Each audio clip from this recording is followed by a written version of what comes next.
ఏం చేస్తున్నారు ఆంటీ? మొన్న షార్ట్ లో పెట్టినాను కదా, చూసావా? యూట్యూబ్ లో పెట్టినాను ముత్యాలది. ఆంటీ అదే ఇది.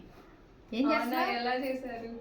ఇద్దో ఈ మిషన్ ఒకటి తెచ్చుకున్నాను. బటన్స్ కొట్టితే మా ఫ్రెండ్ దగ్గర ఉంటే దాన్ని పెట్టి కొట్టేయడమే అనమాట. మనం చూసావా వీడియో పెట్టినాను? చూసాను ఆంటీ. బాగుందా? బాగుంది. ఫినిష్ అయిపోయింది ఈరోజే. దీని బ్లౌజ్ కుట్టేయడమే. ఏమి వీడియో తీస్తున్నావా? సతీ తీ తీ తీ. Okay okay. ఎలా ఉంది? బాగుంది ఆంటీ. అవునా? నీకుడు కావాలంటే కుట్టుకో ఇలాగా. మిషన్ ఒకటి తెచ్చుకొని. నన్ను మాత్రం అడక్కే, నేను కుట్టలేను. నేనేదో నాదని ఏదో కుట్టుకో. బాగుందిగా? ఎవరికి న్యూస్ అదని పెట్టాను. నీకు కూడా కావాలంటే రెడీ చేసుకో. ఓకేనా?